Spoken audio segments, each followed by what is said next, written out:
Did you know some of the most popular mom side hustles in 2026 are going to secretly be paying less than $2 an hour? But because they're packaged with cute branding and boss babe vibes, moms keep signing up for them, burning out and blaming themselves later. In this video, I'm breaking down the 5 worst side hustles for moms in 2026 and the 5 best that actually respect your time, your brain, and your family. No MLMs, I promise. By the end, you'll know exactly what to stop wasting energy on and what to double down on if you actually want to make that first $500 to $1,000 a month.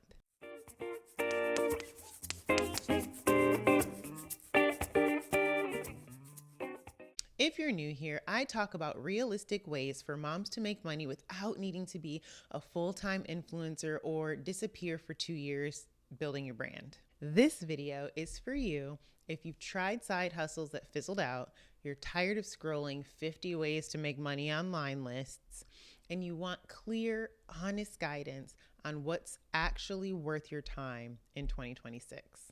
Before we dive in, if you're a mom who wants no BS breakdowns of what works and what doesn't, go ahead and like this video and hit subscribe. That tells YouTube, hey, show me more of this and less of that get rich quick in 30 days noise.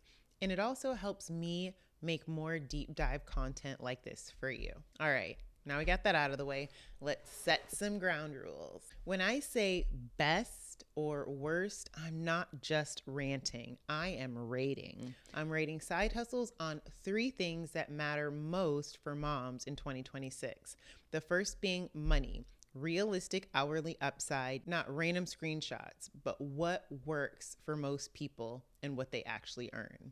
Second, schedule control. Can this fit into school hours, nap windows, or a few focused blocks? Or does it demand you be on at random times? Number 3, mom tax. How much mental load and emotional energy does it actually cost?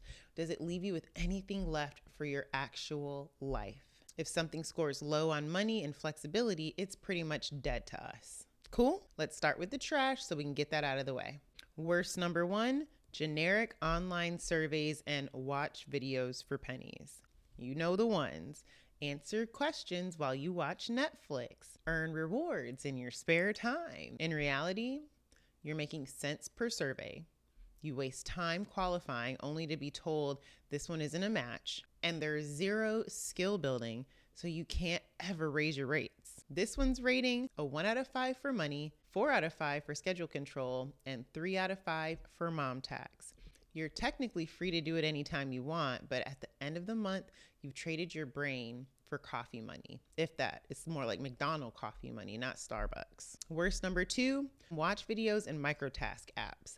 These are the apps that ask you to watch ads, click around, do tiny tasks for fractions of cents. It's the same story. Race to the bottom pay.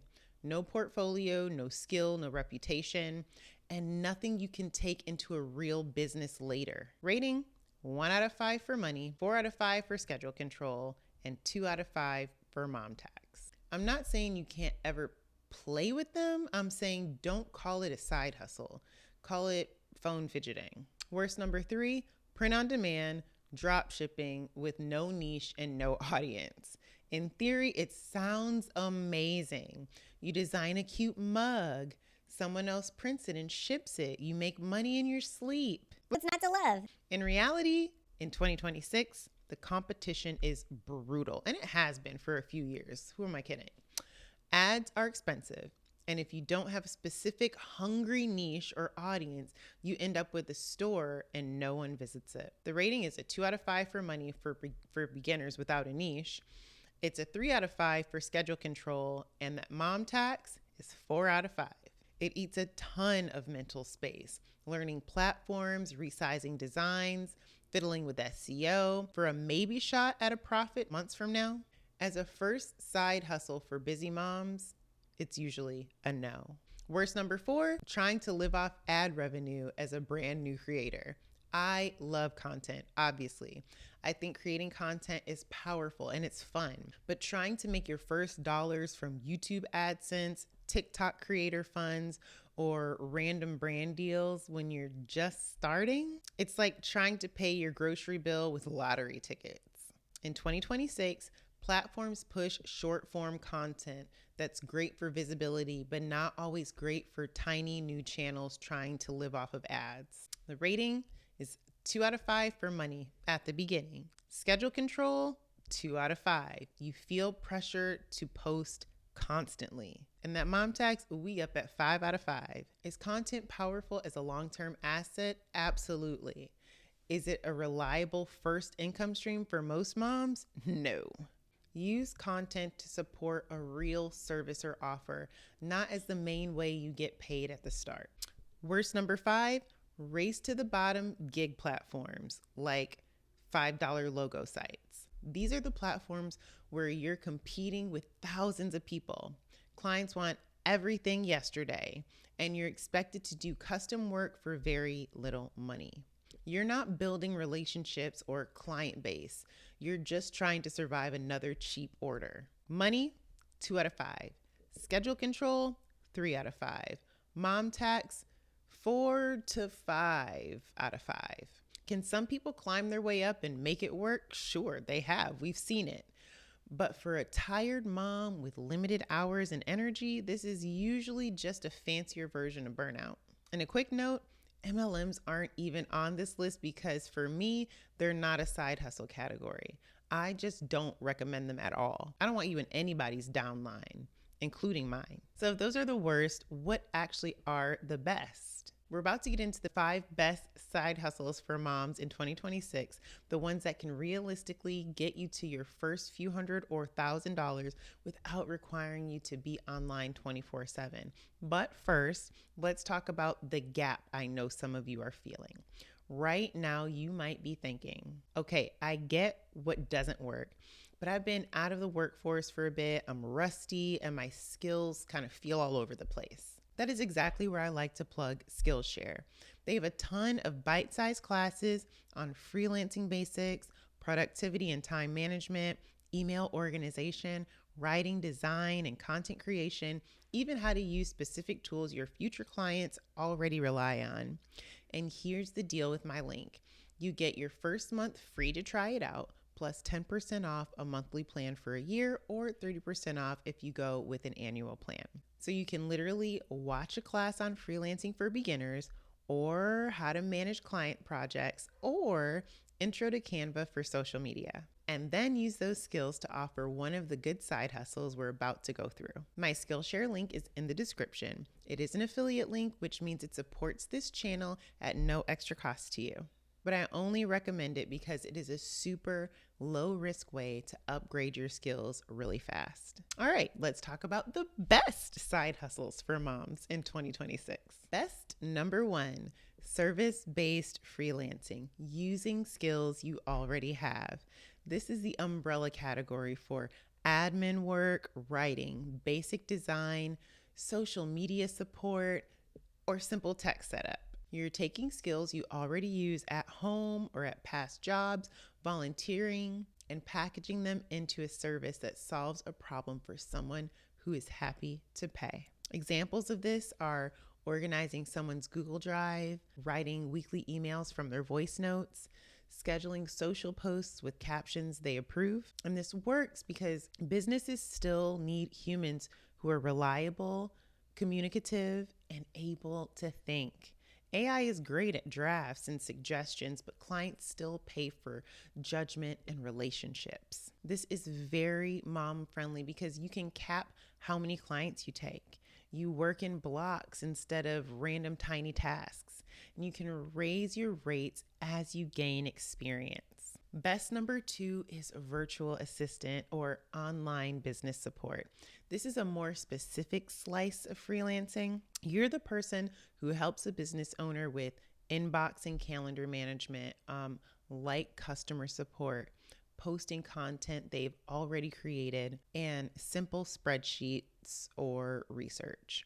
You don't have to be super specialized at first. You just have to be organized and responsive and trustworthy. This is working now because online businesses aren't going anywhere. In fact, there are more small businesses now that need part-time help but can't afford a full-time staff. It's mom-friendly because Often you can work 10 to 20 hours a week. You choose clients who respect boundaries, and a lot of the work fits beautifully into school day hours. Best number 3, local in-person services like organizing, home resets, and kid-related help. This is for moms who don't want to be on screen all day. Think home decluttering and organization, home resets for specific rooms, kids' activity prep like snack stations, homework stations, playroom systems. You're selling a visible transformation. This works because people are busier than ever and drowning in stuff. They will absolutely pay someone who can walk in and say, give me 4 hours and this room will finally make sense. It's mom friendly because you can book only during school hours. You control how many sessions you take, and you're out of the house, moving your body and getting paid for skills you already have. Best number 4, tutoring and teaching, kids or adults. If you enjoy teaching, explaining, or encouraging, this one is for you.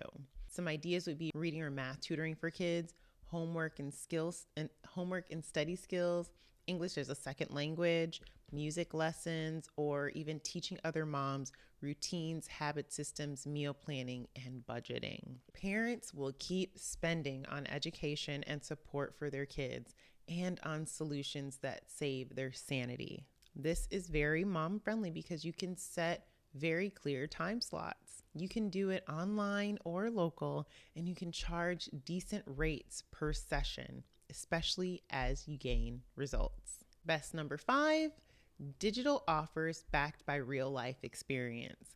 This is where you turn your lived experience into small digital products like PDFs, checklists, mini workshops, and templates. Some examples would be after school routine toolkit for working moms, or Sunday reset checklists for busy families, or meal planning starter pack for picky eaters. You're not trying to become a full-time course creator overnight.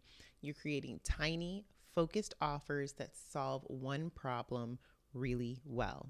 This works because people are overwhelmed. They don't want a 40-hour course. They want a quick, clear win. This is very mom friendly because you build these in small chunks. They can sell on a repeat once they're set up, and they pair beautifully with freelancing or coaching.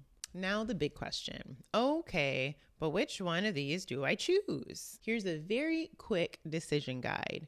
If you like details, organizing, and coordinating, start with service-based freelancing or virtual assistant work. If you like hands-on transformation and physical spaces, start with a local organizing or home reset service. If you like teaching and explaining, start with tutoring or coaching. If you like creating resources and tools, start with simple digital offers paired with one of the others. You don't need the perfect idea. You just need one idea you're willing to test for 30 days. So right now, in your head or in the comments, complete this sentence. For the next 30 days, I'm going to test blank. That's your starting line. So if you're thinking to yourself, I know which path makes sense for me, but I still feel underqualified, out of practice, or like my brain has been in mom mode for a little while. First of all, that's normal. Second of all, you don't have to figure everything out alone from scratch. This is exactly where I like using Skillshare as a bridge. Use that first month to skill up just enough to get started. Cancel it when you're done. Use that free month on purpose. Don't just wander. Pick a path. Pick a couple targeted classes, take notes, and then go land your first client or your first sale. It is an affiliate link, so if you use it, it supports this channel at no extra cost to you. But more importantly, it's one of the easiest ways to turn I'm thinking about it into I'm actually doing it. If this helped you see what to stop doing and what to start exploring in 2026, hit like so more moms get this in their recommendations instead of other sketchy side hustle videos. And subscribe if you want more no fluff breakdowns like this every week. And in the comments, tell me one thing. Are you currently in a worst side hustle, or are you ready to switch into one of the best ones we talked about? Just type worst or best and tell me which one. That's your tiny action step for today. Thanks for hanging out with me. And until next time, be blessed.